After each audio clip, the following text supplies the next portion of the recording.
Welcome to the show. Here's my dad. Welcome back to the Infant Adoption Guide podcast. Today we're talking with Terri Marcroft, the author of a brand new book called Pro-Choice, Pro-Adoption.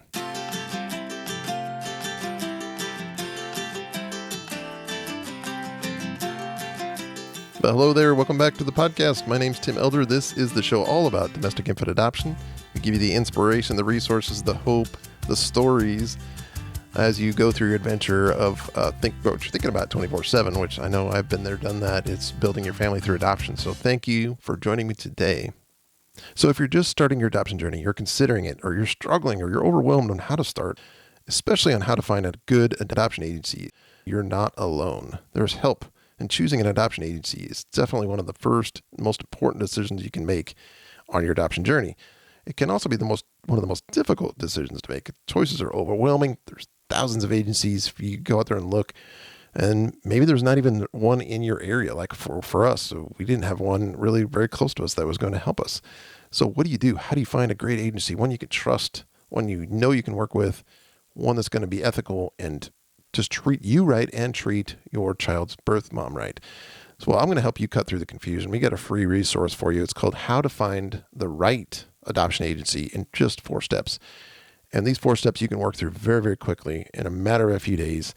And you're not only going to learn how to find the right adoption agency, but choose the right agency you can trust all the way through. It's a brand new guide. It's a free resource for you. Just go to findmyadoptionagency.com. You'll see how to get the free guide. Hope you can do that because it's an amazing resource. And we have a course if you want to dive in deeper at findmyadoptionagency.com. We have a course, the online course that just drives in a whole lot deeper into these 4 steps, walks you step by step, holds your hand all the way through the process. But the free resource will get you going, get you started, and you can absolutely find the right agency just in that free resource. So I hope you go find it, findmyadoptionagency.com. All right, let's get into the interview right now with Terri Marcroft. She is the mom through adoption and founder of unplannedgood.org and a new author, brand new book. We'll get into talking about that book right now on the show. All right, today we welcome back to the show Terri Marcroft. She was our guest back on episode number 76, which I highly recommend you go up and listen to. She was great on that episode, and she will be great again today, I'm sure. She is a mom through adoption and founder of Unplannedgood.org, which is a wonderful nonprofit organization that encourages people to consider making an adoption plan when facing an unplanned pregnancy. So love everything Terri is doing with this organization. So now she adds the title of author as she recently released her book, Pro-Choice, Pro-Adoption. It's time for a loving, positive response to unplanned pregnancies. So congrats, Terri. Thank you for coming back on the show. Thank you so much, Tim. It's a great opportunity to chat with you. Yeah, and I was so excited that you reached out to me and helped. I got to get a pre-release copy of the book and kind of peruse through it. And then really honored to have my quote and endorsement on the back of the book. So thank you for that. That's fabulous. And the book turned out wonderful. I mean, I wanted to go, and before we dive into a bunch of questions about the book, I wanted to just give you my favorite parts of the book, which I have not done yet. So you're going to hear this for the first time. But I want to let you know, but let the listeners know too, what to expect about the book. I love, it was basically, I got maybe 4 or 5 points here. So what I really love, you chose to have a birth mother write the first part of her story at the beginning of the book and then finish telling her story at the end of the book. Love that. Because the other thing you've done is mix in stories throughout the book from other birth parents, adoptees, and adoptive parents. Bringing the whole adoptive triad into the book was fabulous. All adoption books should be that way in my mind, but that's so great how you did that. And then you really shared so much, I call them eye-opening statistics, because all these statistics we don't see very often. And I know you've done some research and everything to figure this out, but the statistics about not just adoption or single parenting, but unplanned pregnancies, we just don't know about. And especially in the U.S. compared to the world. Love how you laid that all out in the book. That's great. And then the explanation you gave of positive adoption language, the open versus closed adoption, awesome. Everybody needs to know what that is. And even a refresher if you got into adoption and then later on you kind of forget, or you don't think about those things, and you read about them, and you're like, yeah, that's right. That's good to know. And then the resource section at the end is just fabulous, fabulous. I love everything you compiled there. So those are my favorite parts of the book, and we can get into a little bit more of those. But I just want to share a little bit of a teaser, I guess, to people listening and let you know what I liked about the book. So thank you, Tim. Yeah. So let's dive in a little bit. Why or how did you choose the title of your book? So some people might look at it and go, ooh, pro-choice. What does that mean? And how did you choose the title of it? Well, so after going through 20 or 25 different titles, everything in the book evolves, because it definitely takes a village to write a book. Absolutely. Just like it takes a village to raise a child.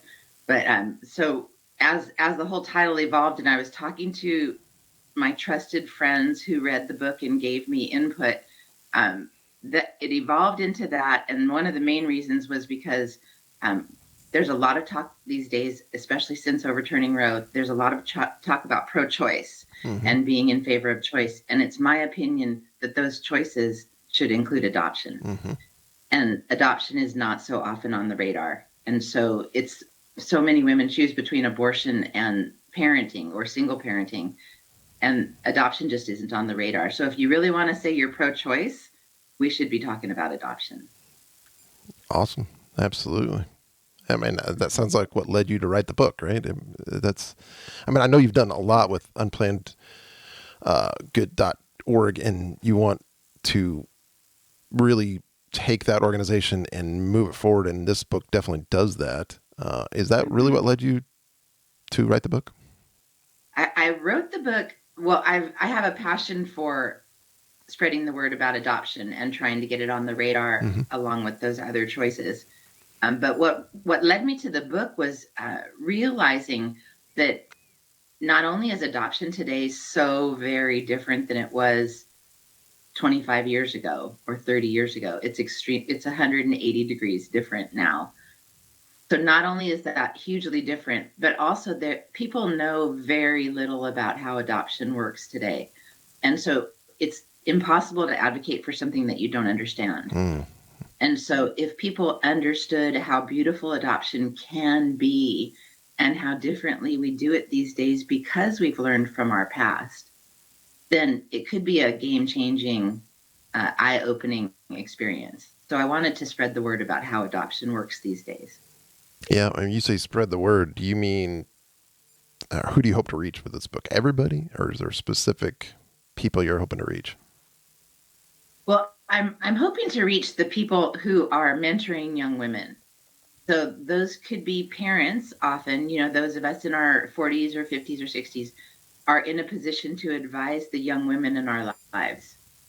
And so when they turn to us and say, I have this crisis, what should I do? And what do you think the right path is, mom or aunt, or, people have an opportunity to speak into that woman's decision process and to influence her choice, her decision.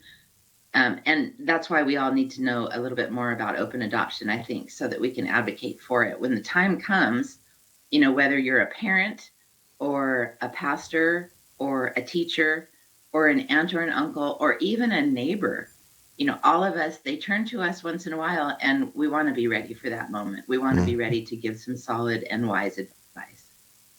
Yeah, I don't want to steal your statistic here, but I love you. You sent me the book, and in the book, you included this nice little bookmark. On the bookmark is a beautiful quote. There's a 1 in 4 chance the young woman in your life, or young woman in your life, will face an unplanned pregnancy this year. So when she does, how will you advise her? If you think her only adoptions are parenting and abortion, this book is for you. So I love that. That's a perfect an example of who you're trying to reach with the book. Yeah, that makes a lot of sense. And it's kind of shocking. It's a 1 in 4 chance. Right. A 1 in 4 chance. Isn't that crazy? So it means that it's not just super rare. Right. It's actually likely that someone, you or your immediate friend group or your spouse will have a chance to advocate for adoption. Yeah. So that's why we want to be ready. And then the other part of that too is the men who are involved in the relationships.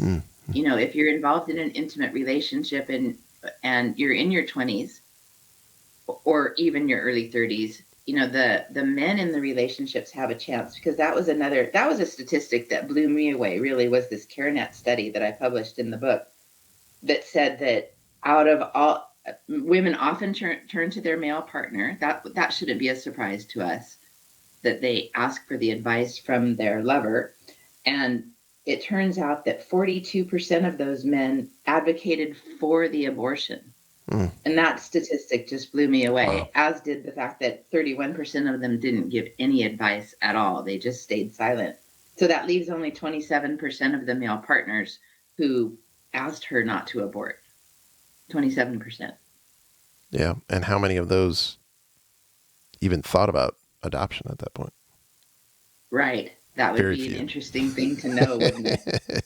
Very few. Well, that's what you point out in the book. I mean, that's all the Uh-huh. research and everything you've done in the book that points to that. Is it's very, very rare, and that's what you're trying to raise awareness of. So I love Right. that. Yeah.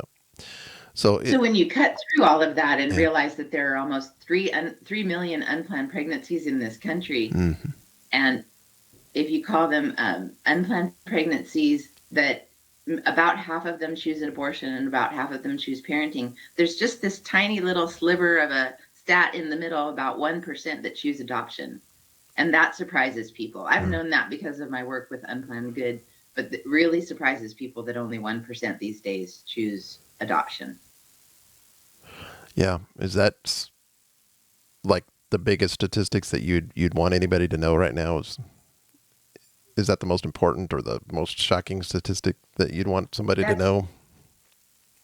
Well, that's certainly, that's the conversation starter, that only 1% choose adoption.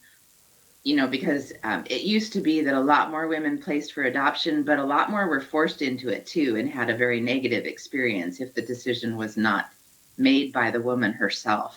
If she was forced into an adoption, that's not the scenario that we're advocating for these days. Today, these 1%, which could be growing, if we do a good job, the 1% that chooses adoption are doing it for their own very rational, practical, health-related reasons. And so there's one of the other surprises for me in the process of writing this book. Probably the most surprising thing I found out in writing this book was how close this community of birth mothers is right now. These women who are choosing adoption, they're researching it. They understand the downsides of abortion. They understand the challenges of single motherhood, and they actually choose adoption. They go through that very, very difficult process of continuing the pregnancy and then choosing the parents and placing their baby for adoption. Those women are becoming a really tight community. And that I just didn't realize that until I did the research for the book. Yeah, that makes sense. I mean, do you think, as an adoptive parent and people listening to this that are hoping to adopt, they're going, yes, why are there so few? Why aren't more women considering adoption? And do you think it's because they're just, well, you already alluded to, they may not be getting great support from the people around her, especially, the guy involved. Right. But what beyond that, do you think, is there more of or less of a problem with single parenting? You're like, okay, I want to just parent this child because I can't imagine not being with having my child with me. Do you think that has something to play in these statistics? I think that the women who are choosing, the women who are considering single motherhood, it depends very much on their own situations. So, for example, if you take a couple of different ends of the spectrum, there are women who have already finished their education, they've started their career. If they're still single and they choose to become mothers, they are, from a practical standpoint, they're much more equipped to parent than a 17-year-old who has not completed high school yet, hasn't decided on a career path, and has no way of supporting herself. And so those are very different situations, right?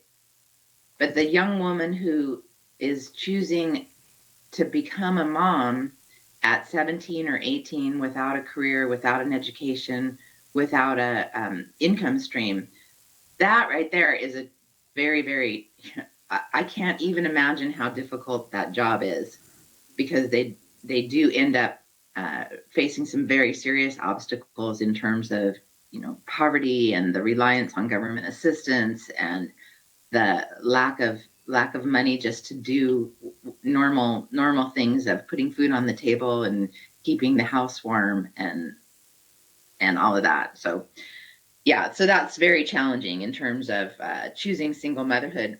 But I think that people do it anyway because, like you said, they don't have the support of their partner, or they don't have the encouragement of their close circle. But they also do it because society is telling them, oh yeah, we can do anything. I am woman, hear me roar. They think that they can overcome any challenge, and that self-confidence, of course, is a good thing. um, but this isn't probably the most productive place to manifest it, I would have to say. Yeah, and you have a quote in the book that kind of talks about this, where you say Hollywood is framing solo motherhood as a form of female empowerment. What do you mean by that? Hmm. Is that you have why would you say something like that in that book? Is it the things that Hollywood's putting out there that's making women Well, think about this? I think we're glamorizing that single Mm, motherhood. right, We're looking right. at Angelina Jolie and Sandra Bullock and all of Madonna and all of the superstars who are choosing to become single moms. And we're seeing them, we're pretending that they're role models, and there's not much really about that I would want to emulate, or that I'd want my daughter to emulate. And so they're being put on a stage as role models for the young women in our lives, but we don't also mention at the same time that they've got nannies 24/7. There's three Right. shifts of nannies in their home, and they have au pairs traveling with them. And it's just unrealistic for a 17-year-old to see that and say, oh, if she did it, I can do it. I have to applaud the self-confidence there, but it's not really a model that works for the general public. Right. Yeah, Yeah, makes sense. It does make sense. yeah, Um, yeah. what are some of the biggest challenges or struggles or things that you face when you're writing this book? I mean, I know it's a struggle to write a book. I understand that.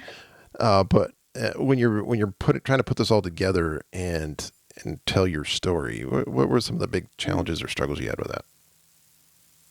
Probably one of the biggest challenges was paring it down Mm, to the information that I really wanted to include in the book, that I felt was vital to carrying the message about open adoption, because everything that I could have included in it would have made it a 500-page book, and that just isn't wise. I really wanted to keep it to the core message, and then the stats needed to back up that message.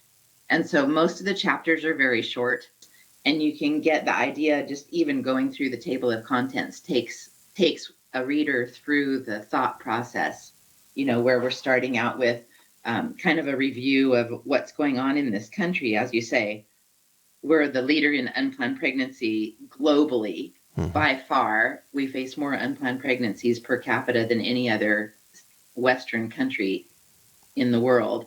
And that our response to unplanned pregnancy, we also lead the world in abortions per capita. And so just, going through the setup and then getting into a discussion about how adoption has changed and evolved over the last few decades. I wanted to keep all of that information in there, but then make it short enough and easy, and so that it's an easy. Yeah, absolutely. Absolutely. Like you said, it's only 110, well, without the resources in the back, 110, 111 pages. So it's an easy read. Right. And the nice thing is, and I recommend anybody listening to this is, even if you don't read it yourself, or you're like, oh, that's not for me, I don't need it, I would still read it and just at least get the statistics and the stories out of it. And then you will know, like I did, how much you need to pass along this book to others around. Because like you said, the person you're trying to reach is really those people that could be us that have a young woman in our life that's facing an unplanned pregnancy. I mean, you may not think it's going to be you, and it may not be you right now, but it could be you 2 weeks from now, 2 years from now. And that's what is going to help change our culture and change the way we're thinking about adoption. Because I think you're right. I mean, the history of adoption, and you go through that in the book, is so much of closed or orphanages or these things that are in people's mind. You know, the story of Annie. You know, those things are what people think about at a large scale, I think. And then there's the few of us that want to adopt that we're like, oh, wait a minute. No, this is not adoption. So yeah. I think a book like this is really going to help change the way we as a country think about adoption. And I think some people, I know I'm in a lot of Facebook groups and other things, and there's the thought of, okay, great, but we don't want to coerce any of these young women in there. Do you get that? Does that thought cross your mind as you were writing the book, like the whole coercion thing of, okay, we want to explain and promote adoption to women that are having unplanned pregnancies, but we don't want to coerce them into adoption. Did you think about that? We don't want to coerce them at all, because the decision is so much more satisfying when the birth mothers actually have the information to make their own truly informed decision. And if the information isn't being provided to them today, then they're choosing between abortion and single parenting. But if we really fully inform them and make an effort to give them all the information about all the options, then those who choose adoption can turn into the biggest advocates for it. The birth parents that I talked to in the process of writing this book just are huge fans of open adoption. And yet at the same time, when you listen to their stories, they're not belittling or minimizing the difficulty of that path at the beginning. You know, they admit that it was a really hard decision, and placing their child was very emotional, tear-filled. You know, it leaves a hole in your heart for a while, and that needs some TLC to go in there and take care of that wound. But then they still come out on the other side of that. That's why I wanted to have the story of Allie at the end of the book, looking back 10 years on the placement of her daughter in an adoptive family. You know, they look back on it and say, oh my goodness, that was absolutely the right thing for me and for my daughter. I mean, it's surprising to me how beautiful it truly can be. And then just hearing story after story of these people who've chosen adoption and don't regret it at all. They describe it as the most difficult and the most beautiful year of their life when they chose adoption and placed. Yep. And I think we would, from personal experience, so our 3 adoptions, I would say that absolutely holds true as well. All of our kids' birth parents were in crisis. They were struggling. It wasn't easy. Like you said, very emotional. But I don't think any one of them would look back and go, that was the wrong decision. Not at all. Not at all. Right. We have an open adoption today, and the other really beautiful thing about it that I did try to communicate in the book was the day that when my daughter, Sydney, actually truly understood, and all the dots connected in her mind, and she understood where her birth mother's frame of mind was when she was pregnant in high school and making an adoption plan. You know, that having all of that information is a really good thing for the child who's been placed into an adoptive family, because then they really get the reasoning and the circumstances. They understand what went into the decision. And then, you know, then they don't have to wonder anymore. And having that information is very healthy and helpful. So since you shared so many stories in your book, which would just be your favorite one, or maybe one that you would like to share with the listener now to kind of pique their interest about the kind of stories that you did share in the book? So probably my favorite one in the book is the story of Ricky, who, because number one, because it's a birth father story. So he Yep. was the one who advocated for adoption. So he and his girlfriend were in high school, and he advocated for adoption, and they ended up choosing a family that is still talking about the beauty of open adoption today. So it created a bunch of people advocating for adoption. But Ricky was influential in the story and in the decision, even as a high school kid. And so I love his story that he bucked the tide. You know, he really made an unusual decision for the time, and he and his girlfriend saw it through, chose the parents, made a decision that they felt was right at the time, and then now they can look back on it 20 years later and they still think that it was the right thing to do. Both Ricky and his girlfriend went on to marry other people, but they both stay involved in the girl's life. Yeah, And that's awesome. I just understood that they just went to her master's degree graduation. And Oh, so, you know, nice. when it comes full circle like that, it's just so touching.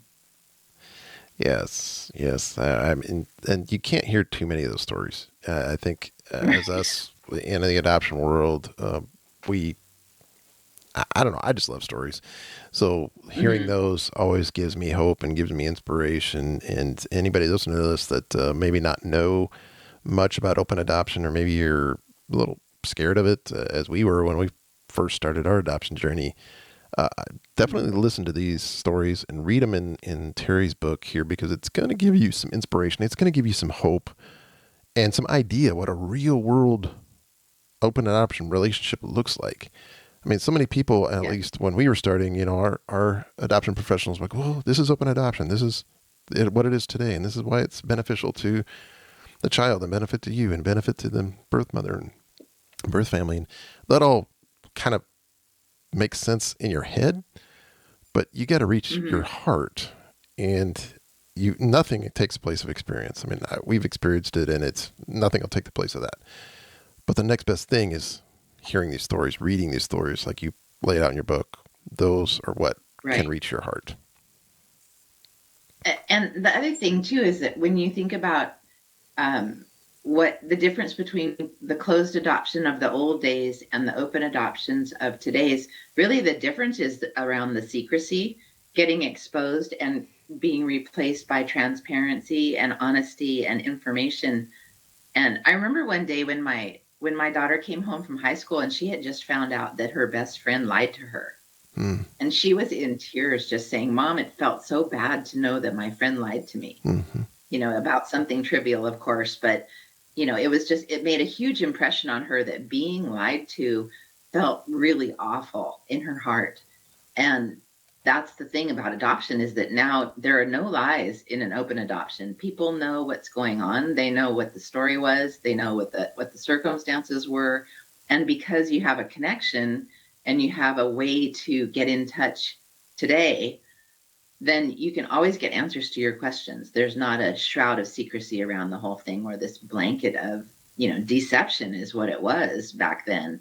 A lot of parents chose to never tell their child that they were adopted. And so now when we replace that with openness and honesty and transparency, it's just so much healthier. And it's what you want in any loving relationship. You Yeah. want to be, um, to know that you're being honest with each other, and it's important to make any loving relationship thrive and continue to feel healthy and feel good. Yeah. And in the grand scheme of things, in the history of this, especially our country, open adoption is not, it's very small amount of time in that whole history of our country. You know, really the open adoption world as it is now, it's only been around, I don't know, maybe 20 years at the most. So Right. this is all Right. still fresh, still new, still something Mm-hmm. to be grasped by everybody in our country. And that's what another reason why I really love your book is that it opens that door even wider, going, hey, this is what adoption really is. This is why you need to be discussing it and understanding what it is. So you do Mm-hmm. all that in there. Yeah, And it is right around 2000 that it changed, yeah, or late 90s or 2000 time frame and when you lay things that out got in the book flipped around. wonderfully. Yeah. Yep, you lay that out very well in the book. So I think anybody reading this can get a very good grasp of where we were and now where we are, and even where we're going in the adoption world. And the other thing, I guess I didn't say this at the beginning, but what I really love about your book at the end is the challenges, the call to actions that you make to everybody. But you call out specific groups of people. And when I say call out, I don't think you're challenging people. You're saying this is what you can do. And it's all different. I mean, parents and doctors and educators, pastors, even I love the sisters section, where you're talking, can you talk about that? The 6 sisters section, the call out to them? Absolutely. Yeah. So the call is just to make this real for everybody, because the tendency is to say, this doesn't have anything to do with me or my life. Mm-hmm. But when we really call on, say, the sisterhood section of that, I have 5 sisters, and the relationship among sisters, it could take it literally like blood sisters like that, or you could take it figuratively and just say all my sisters in society. I want the best for those women. I want them to be healthy. And anybody that I love or feel included in my community of sisters, I want them to be thriving in their lives, not to be risking their health, not to be risking their welfare, but to really want the best for someone, which is, I think, the definition of love. If you want the best for someone, then you would want to help them avoid pitfalls and get onto a healthy, positive path. And so that's why calling on the sisterhood, the bigger picture of sisterhood, is to let these other women in our community know the real story about what abortion does to a woman's body, and what single parenting, what that path of single parenting can look like, and often does look like, and all the challenges that are there. So because we love somebody, we want the best for them, and we want to also be honest with them and help them, make good choices. So that's why in that big picture, it makes sense to advocate for adoption. I'm not saying it's the best thing for every woman in every unplanned pregnancy, but it certainly could be on the radar, and it could be one of the considerations, and could very well turn out to be the right one at the right time. Yeah, I'm glad you said it that way, because that is so true. I don't think you're here, this whole podcast is not to just beat people over the head like, you got to do adoption because we want to adopt babies. That's not that is not what we're after. But you laid out so well in the book that the percentage is so low that anybody even considers adoption, that it's just amazing that we're not doing more to talk about it. So I love that you're doing that. You wrote the book about it. You have the nonprofit organization to talk about it. Everything that you're doing with that is just wonderful. And I wanted to ask you one more question. Just what's the number one thing? So if you're listening to this and you're going, why should I read this book? Why should I get this book? Mm-hmm. What's the number one thing or idea that you want a reader to get out of your book that make them go, yep, I got to go get that? The number one thing is that if there's such a high probability that someone in your life is going to encounter an unplanned, unwanted pregnancy, you have a chance to their decision-making process. And the other statistic that I'd like to mention is that women are 50% more likely to choose adoption if their mentor suggests it. So if their mom or their teacher suggests it. So that means all of us could be ready to put adoption on the table and to include it among the choices we consider, include it among the alternatives, and then advocate for it with information about what it really means and what it really looks like today. Absolutely. Yep. Well said. Yeah. A lot of people listening to this are hoping to adopt. A lot of people maybe have already adopted. And I would suggest getting the book and reading it, because you're going to understand a lot more about adoption. You're going to love the stories that are in it.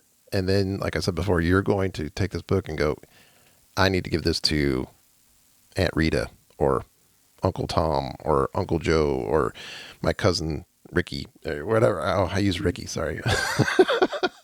The names are coming into my head.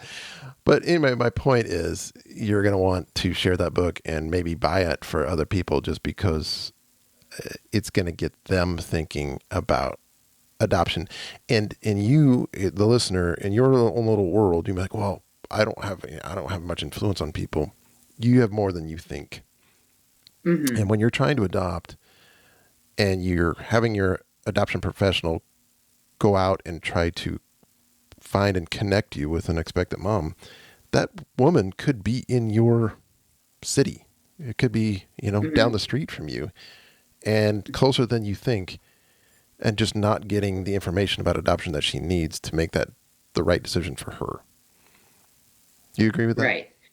I do. I agree with that 100%. So all of the people who are striving to adopt and hoping to adopt and hoping to be chosen soon to parent a child, all of those people have a circle of friends.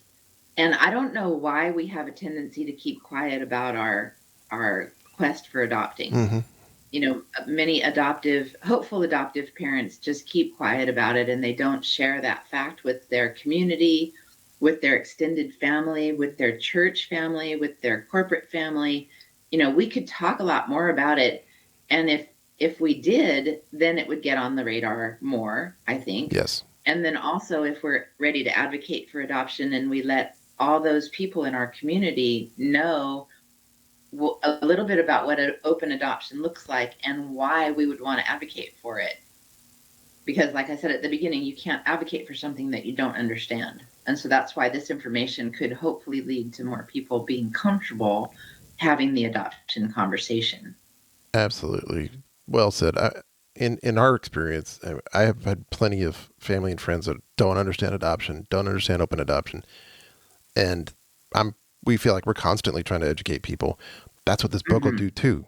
Here, rather than me trying to explain it all to you, here's a quick read. Here's a very quick read, but it explains everything there is to know about, or what you need to know about adoption. Not everything there is to know, but everything you need to know about adoption. I think you did very well compacting it into this book that is a quick read, but just explains to people without you having to do all the education yourself.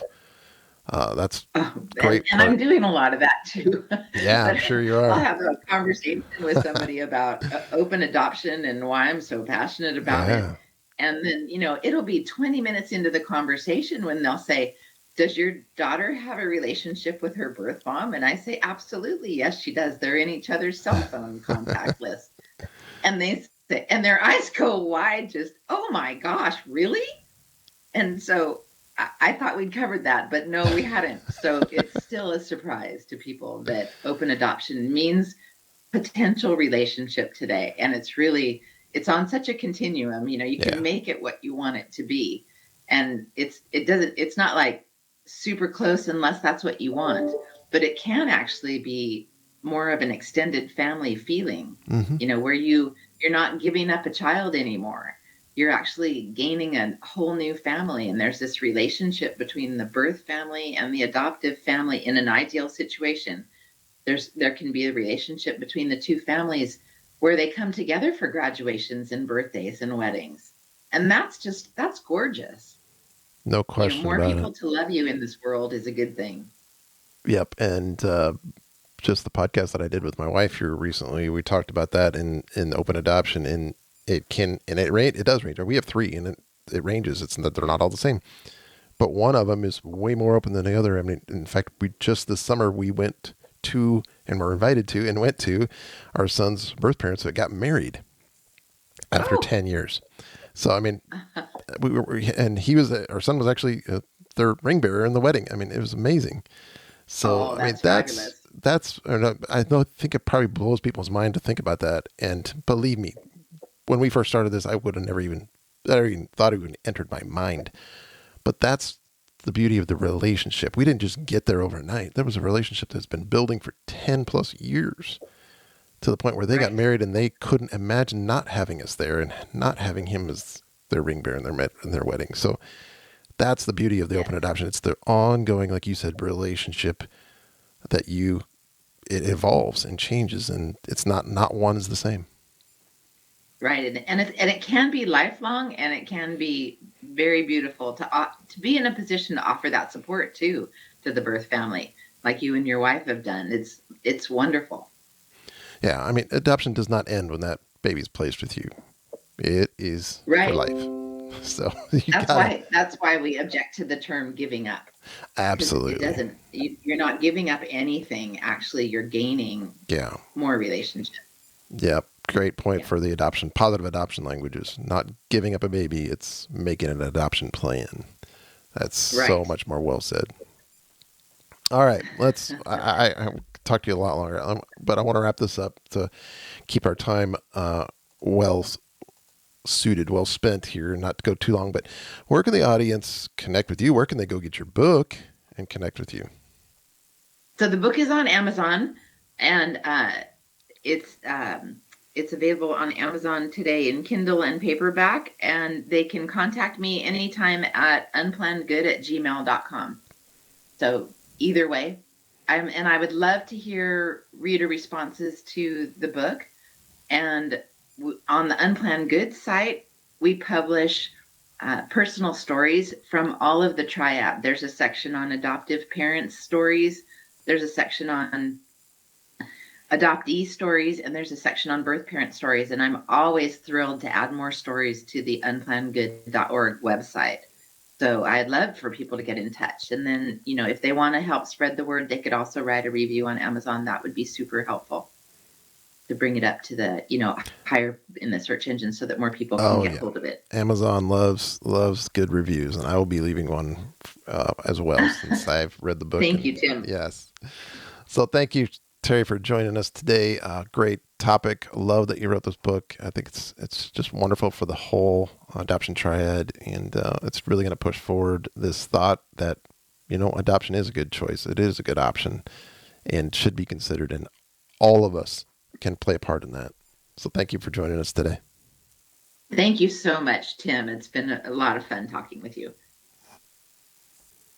All right. Awesome interview with Terri. Just incredible things she's doing for the adoption world. Love this book, Pro-Choice, Pro-Adoption. And the tagline's perfect. It's time for a loving, positive response to unplanned pregnancy.